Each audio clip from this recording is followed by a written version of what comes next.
स्वागत है जी आप सभी का एक बार फिर से स्कूपर के मंच पर।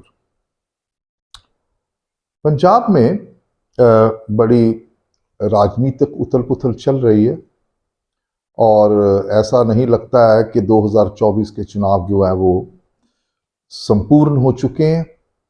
अभी भी पंजाब जो है वो इलेक्शन मोड में दिखाई पड़ रहा है।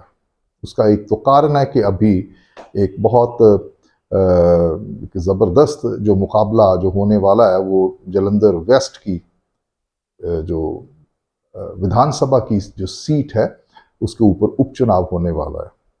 लेकिन इसके साथ साथ ये 2024 के चुनावों के जो नतीजे हैं उन्हीं का ही असर है कि पंजाब की एक बहुत बड़ी पार्टी, जैसे हम पहले अपनी वीडियोस में उसका जिक्र कर चुके हैं, अकाली दल जो है वो बुरी तरह से अंदरूनी कलह का शिकार हो चुका है। हर रोज उनके उनके जो नेता हैं और जो उनके जो असंतुष्ट हैं, जो बाकी जो एक ग्रुप जिसे हम कह सकते हैं उनके नेता है, जिसमें बहुत कदावर नेता है, वो एक दूसरे पे आरोप प्रत्यारोप का जो है एक सिलसिला वो बादस्तूर जो है वो चल रहा है। इसी बीच में एक बार फिर से एक ऐसा मुद्दा जिस पे ऐसे लगता है कि जैसे अकाली दल और आम आदमी पार्टी जो एक दूसरे के एक कट्टर एक विरोधी हैं, राजनीतिक विरोधी हैं, वो एक सेम पेज पे आ गए हैं। और कांग्रेस तो पहले थी ही, ये तो बताने की जरूरत ही नहीं है, लेकिन इन दोनों का सेम पेज पे आना, और उसका कारण है कि इनको लगता है कि भारतीय जनता पार्टी बीजेपी पंजाब में ऑपरेशन लोटस वो चला रही है। अकाली दल ने तो यहां तक बोल दिया कि ये जो हमारा जो अंदरूनी कलह है ये बीजेपी स्पॉन्सर्ड है, जैसे हमने पहले जिक्र किया है। लेकिन सवाल ये पैदा होता है कि ये ऑपरेशन लोटस है। देखिए, एक तो चीज बड़ी सामने आई इस बार पंजाब में बहुत बड़े पैमाने पे, वो ये थी कि एक दल से दूसरे दल में जाना। वो सिर्फ बीजेपी तक सीमित नहीं था कि बीजेपी ने ही दूसरे दलों के जो नेता हैं उनको अपनी तरफ लेके आए, बीजेपी में शामिल करवाया है। कांग्रेस वाले उधर गए, बीजेपी में गए हैं, और अकाली दल वाले कांग्रेस, कांग्रेस वाले इधर, मतलब एक ऐसा सिलसिला चला है पंजाब में जिसके चलते ये सोचने के लिए मजबूर होना पड़ रहा है कि क्या ऑपरेशन लोटस ही, जब बीजेपी ही इसके लिए जिम्मेवार है, कि दूसरी पार्टियों में ऐसा कुछ नहीं चलता है। देखिए, एक बात जो बार बार ये आरोप लग रहा है, आज से नहीं बहुत देर से लग रहा है, कि बीजेपी जो है वो दूसरे दलों में तोड़फोड़ करती है, दूसरे दलों में सभी तोड़फोड़ करते हैं। हाँ, उसका पैमाना, उसका स्तर जो है वो ज्यादा कम हो सकता है, लेकिन उसमें एक खास बात यह है कि अगर ये जो आरोप है ये बहुत गंभीर बन जाता है जब हम ये कहते हुए नेताओं को सुनते हैं कि बीजेपी ने पैसे दिए हैं, पैसों का प्रलोभन दिया है, तो ये गंभीर बात है। लेकिन दूसरी तरफ ऐसा लगता है कि ये क्या एक महज राजनीतिक आरोप प्रत्यारोप वाला एक कल्चर है। क्यों? इसलिए क्योंकि अभी तक ये सामने नहीं आया है कि बीजेपी ने किसी व्यक्ति, किसी नेता को, विरोधी नेता को पैसे दिए। ऐसा कोई सबूत सामने नहीं आया है। मैं पंजाब की बात कर रहा हूं। हालांकि पंजाब में जो सत्ताधारी पक्ष है आम आदमी पार्टी, वो तो दिल्ली में भी ये कह रहे हैं कि जी हमारे पास साक्ष्य है, और बीजेपी जो है ऑपरेशन लोटस चला के हमारी सरकार को अस्थिर करना चाहती है और हमारी पार्टी को खत्म करना चाहती है। ऐसा भी वो बताते हैं कि ये एक बहुत बड़ी राजनीतिक साजिश है। बहरहाल अभी तक कोई ऐसा पुख्ता सबूत जो है वो आम आदमी पार्टी नहीं दी। मैं बात करता हूं पंजाब का। तो पंजाब में भी ऐसे गंभीर आरोप लगाए गए हैं। मैं सितंबर 2022 की बात करूंगा यहां पे। तो पंजाब के जो वित्त मंत्री हैं हरपाल सिंह चीमा, पार्टी के अंदर बहुत सीनियर है, बहुत बड़ी हैसियत है उनकी भगवंत मान साहब के बाद। तो वो सितंबर में मिले थे पंजाब के कार्यवाहक ऑफिशिएटिंग डीजीपी, जो 2022 से अभी तक ऑफिशिएटिंग है वो। उनको मिलके उन्होंने शिकायत दी कि बीजेपी जो है वो उन्होंने हमारे 11 जो विधायक हैं और उनको भी साथ लेके गए विधायकों को, और बाकायदा कंप्लेंट की कि इनको ऑफर किए गए हैं, वो पैसे उनको दिए गए हैं और पैसे का ऑफर 25 करोड़ रुपए एक विधायक को ऑफर दिया गया कि वो अपनी राजनीतिक वफादारी बदले और वो आम आदमी पार्टी छोड़ के बीजेपी को ज्वाइन कर ले। बड़ा गंभीर आरोप है। उस वक्त ये मामला बड़ा सुर्खियों में आया।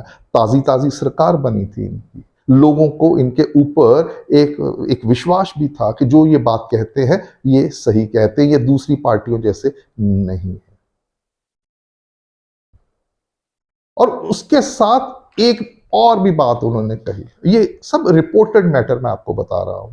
2022 पब्लिक मेमोरी शॉर्ट है, आम आदमी पार्टी वालों की भी शायद शॉर्ट है, वो भूल जाते हैं, लोग भी भूल जाते हैं। तो हरपाल सिंह चीमा ने कहा कि बीजेपी ने 1375 करोड़ 1375 करोड़ जो है वो अलग रखे हुए हैं आम आदमी पार्टी के 55 विधायकों को तोड़ने के लिए। ये उन्होंने कहा।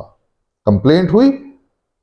अब जून जो है 2024 आ गया। उस कंप्लेंट का क्या बना किसी को नहीं पता, उसमें क्या जांच हुई किसी को नहीं पता। तो क्या लोग जो हैं वो ये नतीजा इस नतीजे पर नहीं पहुंचेंगे कि ये महज एक राजनीतिक दोषारोपण ही है जिसका कोई आधार नहीं है। और वही चीज 2024 का जो लोकसभा का चुनाव हुआ उससे पहले भी ये ऐसे जो है आरोप जो है वो बीजेपी के ऊपर आम आदमी पार्टी के ने लगाए थे। उसमें से 3 जो उनके एमएलए हैं, एक जगदीप सिंह कंबोज, गोल्डी कंबोज, और दूसरे एक अमनदीप और एक रजिंदर पाल कौर छीना जो लुधियाना साउथ से विधायक हैं। तो उन्होंने ये आरोप लगाया था कि हमें फोन कॉल्स आई हैं और हमें पैसा जो है वो ऑफर किया गया है कि हम जो है वो बीजेपी को ज्वाइन कर ले। रजिंदर पाल कौर छीना ने तो बाकायदा इसकी कंप्लेंट भी की और वो कंप्लेंट लुधियाना में दर्ज की गई, लेकिन उस कंप्लेंट पे क्या जांच हुई नोबडी नोज। तो इस तरीके से, और इसके साथ ही संदीप पाठक जो है संगठन मंत्री हैं, उन्होंने भी ये इस किस्म के जो बयान दिया था कि जो कांग्रेस उनके जो लीडर है उनको फोन कॉल्स आ रही हैं और ये उनको कहा जा रहा है कि या तो वो बीजेपी को ज्वाइन कर लें या फिर नतीजे भुगतें। ऐसा कथित तौर पे उन्होंने बोला है। संदीप पाठक जो कि आज पंजाब से वो राज्यसभा के सांसद हैं और अभी हाल ही में उनको जो जलंधर वेस्ट की जो उपचुनाव है उसमें उसका जो चुनाव अभियान है उसकी कमान जो है उनको दी गई है। भगवंत मान जो मुख्यमंत्री हैं उनको उनकी बजाय उनको दी गई। मुख्यमंत्री ने अपने आप को थोड़ा सा पीछे, हालांकि वो प्रचार अभियान में वो जुटे हुए हैं मुख्यमंत्री।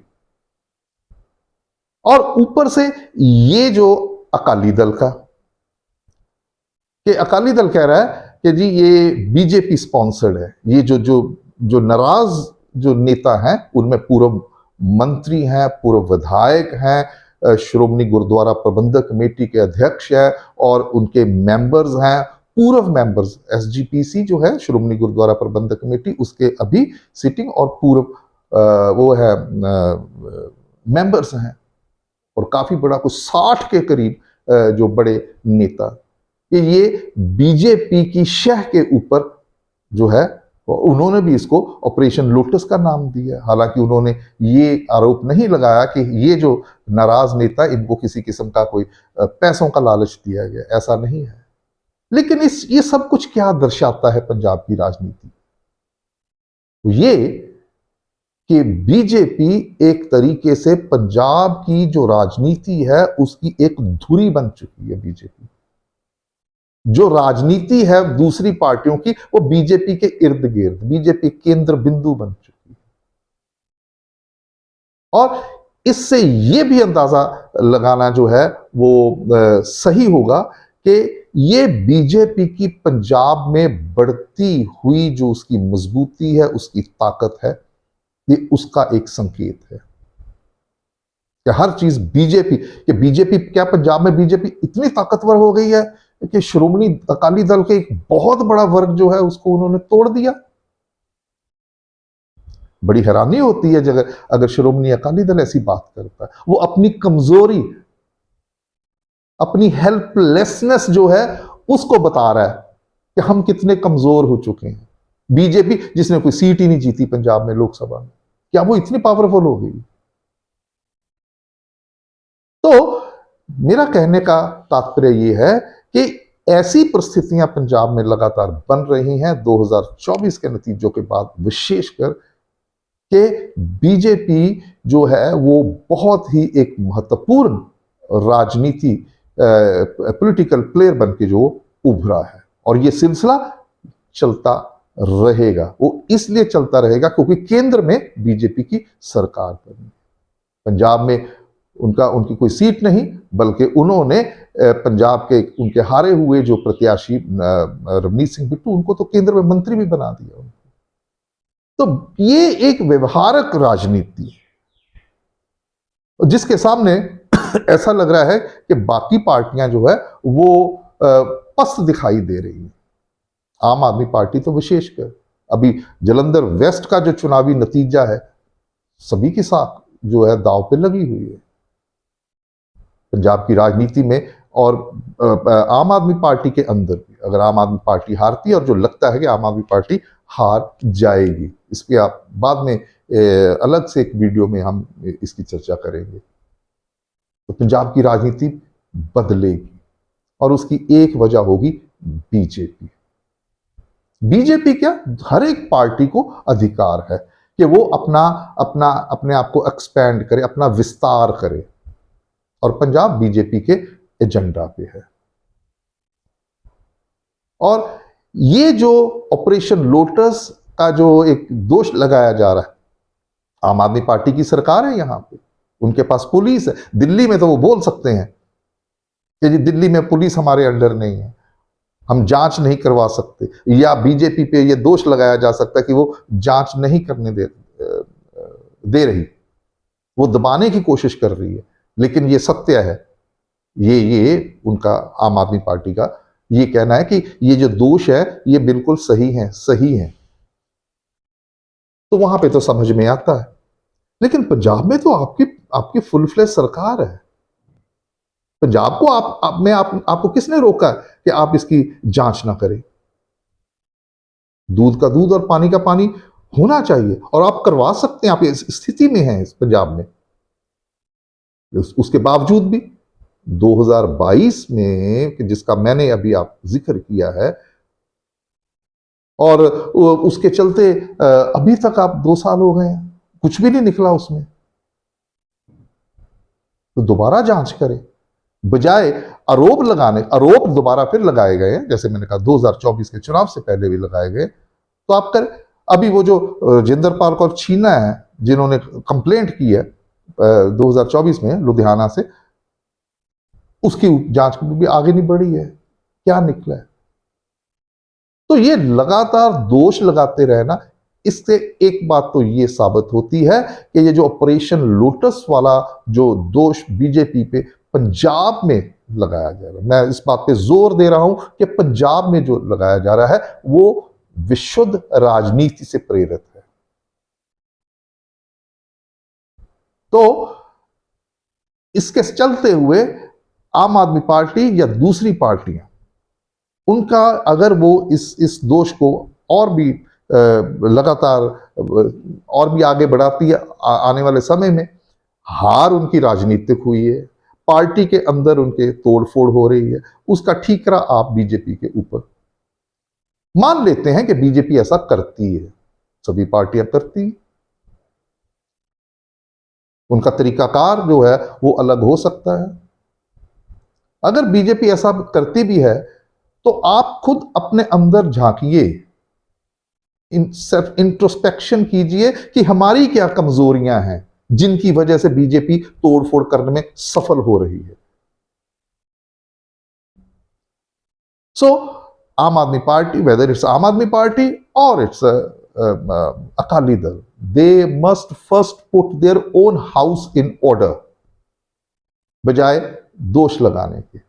अगर दोष लगाते हैं तो उसको प्रूव कीजिए, वरना ऐसा चलता रहेगा तो बीजेपी की जो विश्वसनीयता है वो बढ़ती जाएगी पंजाब में, और बड़े जो नतीजे आए हैं वो दूसरी पार्टियों के लिए अवश्य चिंता का विषय है। जिस किस्म का वोट शेयर बीजेपी का आया है, अलग बात है सीट नहीं मिली, लेकिन जिस किस्म से बीजेपी काम करती है, जिस किस्म का उनका संगठन और जिस तरीके से वो अपनी संगठन की मजबूती के लिए काम कर रही है, उसके ऊपर किसी पार्टी का ध्यान नहीं।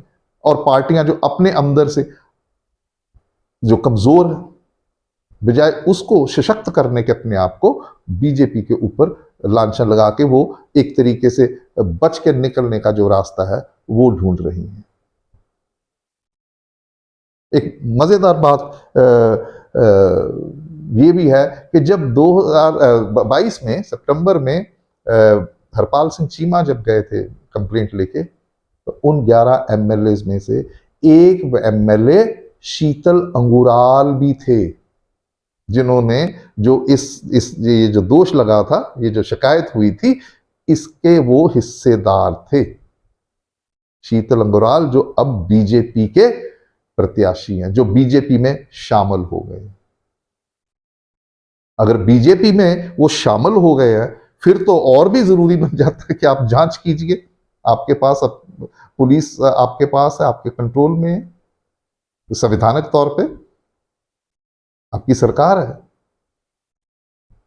तो पंजाब में जिस किस्म की जो राजनीतिक उथल पुथल, जिसका मैंने शुरुआती अपनी टिप्पणी की थी जिसमें, तो उसके चलते ये सीन जो है टोटल वो कुछ ऐसा बन रहा है कि जिसमें कोई आकार अभी उभर कर सामने नहीं आ रहा। दिशा हमें बिल्कुल साफ दिखाई दे रही है कि बीजेपी एक बहुत ही सशक्त जो है पॉलिटिकल प्लेयर के तौर पे उभर रही है, और बाकी जो है कि कौन पार्टी कितने पानी में है, इसका फैसला तब होता है जब वो कोई चुनाव जीतती है। तो इसलिए जालंधर वेस्ट का जो चुनाव है वे बेहद महत्वपूर्ण है।